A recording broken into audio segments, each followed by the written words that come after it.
Hi అండి, నేను సతీష్ అట్ల.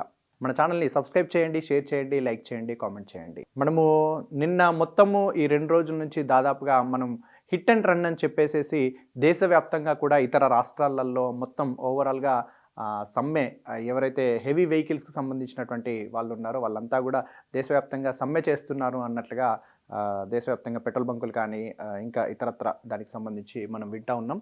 సో దానికి సంబంధించి అసలు ఎందుకు ఏంటంటే ట్రక్కు డ్రైవర్ల ఆందోళనకు సంబంధించి ఏంటి అనేది ఒక్కసారి చూస్తే, ఎవరైనా నిర్లక్ష్యంగా వాహనం నడిపి వ్యక్తి మరణానికి కారణమైతే భారతీయ న్యాయ సంహిత ప్రకారం గరిష్టంగా 7 ఏళ్ల వరకు జైలు శిక్ష ఉంటుంది. దీంతో పాటు జరిమానా కూడా విధించవచ్చు. ఇంతకుముందు ఏంటంటే దీనికి సంబంధించి చూస్తే 106 ఆఫ్ 1 ప్రకారంగా చూసినట్లయితే 106 ఆఫ్ 2 ప్రకారంగా చూసినట్లయితే శిక్షలో ఎట్లా అంటే 2 ఏళ్ల వరకు జైలు శిక్ష మాత్రమే విధించేది. అది బెయిలబుల్గా ఉండేది. ఇప్పుడు ఏంటంటే దానికి సంబంధించినటువంటి ఏదైతే ఫైన్ ఉందో, జరిమానా ఉందో, హిట్ అండ్ రన్లో వాళ్ళు ఎవరైతే యాక్సిడెంట్ చేస్తారో దానికి సంబంధించినటువంటి వ్యక్తులు ఒకవేళ సంబంధిత వ్యక్తుల్ని హాస్పిటల్కి తీసుకెళ్ళినట్లయితే వాళ్ళకి శిక్ష తగ్గే అవకాశం ఉంది. అంటే 106 ఆఫ్ 1 ప్రకారంగా ఏదైతే ఉందో శిక్షా కాలం బెయిలబుల్ ఉండేది. ఇప్పుడు వచ్చేసి నాన్ బెయిలబుల్ దాన్ని చేయడం జరిగింది. సో ఇలా వాళ్ళు భయభ్రాంతులకు గురయ్యే విధంగా ఈ శిక్షా కాలం కానీ ఫైన్ కానీ ఉన్నాయని చెప్పేసి వాళ్ళు దేశవ్యాప్తంగా వాటిని వెనక్కి తీసుకోవాలి, తగ్గించాలి అని చెప్పేసి చేయడం జరుగుతూ ఉంది. ఒక్కసారి వివరంగా చూద్దాం. రోడ్డు ప్రమాదాలకు కారణమైన వాహన డ్రైవర్లు ఆ ఘటన గురించి పోలీసులకు సమాచారం ఇవ్వకుండా అక్కడి నుంచి పారిపోతే భారతీయ శిక్షా స్మృతి ఐపీసీలో సెక్షన్ 304A ప్రకారంగా 2 ఏళ్ల వరకు గరిష్ట జైలు శిక్ష విధించవచ్చు. కొత్త శిక్షా స్మృతిలో ఏదైతే భారతీయ న్యాయ సంహిత కొత్తగా వచ్చినటువంటి ప్రకారంగా దాని ప్రకారంగా తీసుకున్నట్లయితే గరిష్టంగా 10 ఏళ్ల వరకు జైలు శిక్ష, 7 లక్షల వరకు జరిమానా విధించే అవకాశం ఉంటుంది. దీనివల్ల కొత్త వారి వృత్తిని చేపట్టేందుకు ముందుకు రారని చెప్పి డ్రైవర్ల సంఘాలు ఆందోళన చెందుతూ ఉన్నాయి. జైలు శిక్ష పడితే 10 ఏళ్ల పాటు తమ కుటుంబాలు రోడ్డున పడతాయని చెప్పి వాళ్ళంతా ఆందోళన చేస్తున్నారు. శిక్షతో పాటు జరిమానాను తగ్గించాలని చెప్పి వాళ్ళు డిమాండ్ చేస్తూ ఈ ధర్నాను చేయడం జరిగింది. సో ప్రమాదం గురించి పోలీసులకు డ్రైవర్లే సమాచారం ఇస్తే కఠిన నిబంధనల నుంచి బయటపడవచ్చని చెప్పి కేంద్ర ప్రభుత్వ సీనియర్ అధికారి ఒకరు తెలపడం జరిగిందని చెప్పి ఇచ్చారు ఇక్కడ. ఇక కేంద్రం తరపున హోంశాఖ కార్యదర్శి అజయ్ భల్లా ట్రక్కు డ్రైవర్లతో చర్చించారు నిన్న. భారతీయ న్యాయ సంహితలోని నిబంధనలు ఇంకా అమల్లోకి రాలేదని చెప్పి, అట్లాగే రవాణాదారుల సంఘాలతో విస్తృత చర్చలు జరిపిన తర్వాతే సెక్షన్ 106 ఆఫ్ 2 పై తుది నిర్ణయం తీసుకుంటామని చెప్పి సమావేశం విజయవంతమైందని చెప్పి హోంశాఖ ప్రతినిధి ప్రకటించడం జరిగింది.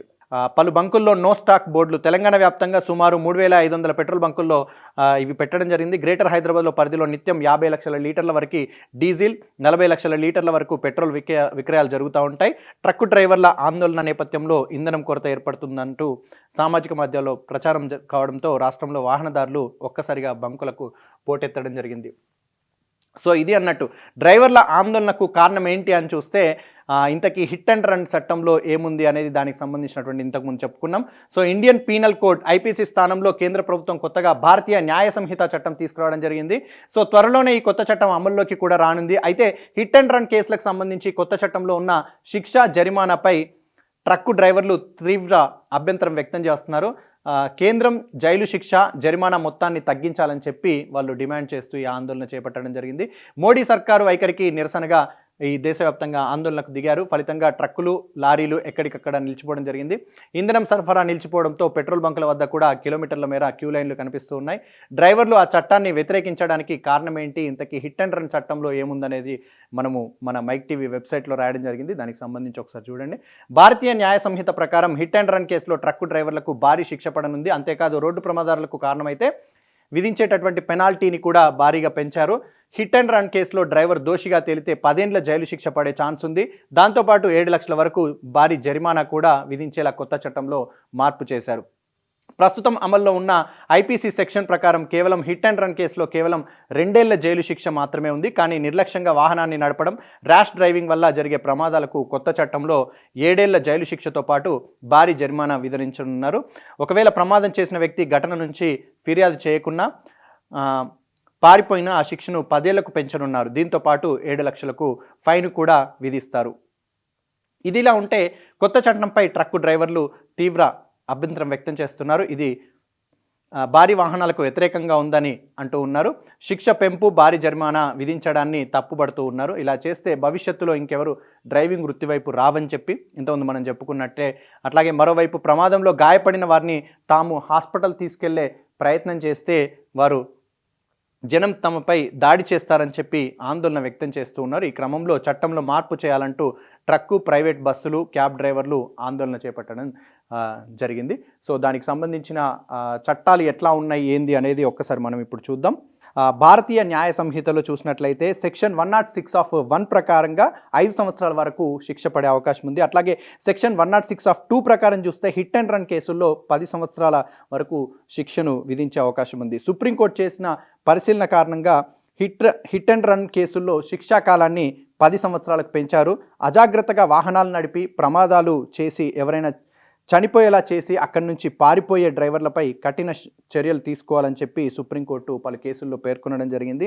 106(1) అట్లాగే 106(2) సబ్సెక్షన్ల నుండి ఇది స్పష్టంగా కనిపిస్తూ ఉంది. నిర్లక్ష్యంగా డ్రైవింగ్ చేయడం వల్ల జరిగిన ప్రమాదం గురించి ఒక వ్యక్తి వెంటనే పోలీస్ అధికారికి లేదా మెజిస్ట్రేట్కి నివేదించినట్లయితే సబ్సెక్షన్ 106(2) కింద ఛార్జీ విధించబడదు. సో దీనికి బదులుగా వ్యక్తికి 106(1) సబ్సెక్షన్ కింద ఛార్జీ విధించబడుతుంది. ఇక్కడ శిక్ష తక్కువ అంటే 5 సంవత్సరాల వరకు ఉండే అవకాశం ఉంది. సో అయితే సబ్సెక్షన్ 106(2) 10 సంవత్సరాల వరకు శిక్షను అందిస్తోంది. సెక్షన్ 106(1) ఇప్పటికీ బెయిలబుల్ నేరం కాగా సెక్షన్ 106(2) అనేది నాన్ బెయిలబుల్గా చేయబడింది. సో దీనివల్ల వాళ్ళు దీంట్లో మార్పులు చేయాలని చెప్పేసి భారీ జరిమానాని అట్లాగే ఈ శిక్షను కుదించాలని చెప్పి వారు ఈ ధర్నాను అనేది చేయడం జరిగింది. అట్లాగే కేంద్ర ప్రభుత్వం వారితో చర్చలు జరిపిన తర్వాత ఇంకా అది ఇంప్లిమెంట్ కాలేదు సరే అని చెప్పేసి వారు చెప్పిన తర్వాత దానికి సంబంధించి విరమించుకోవడం జరిగింది.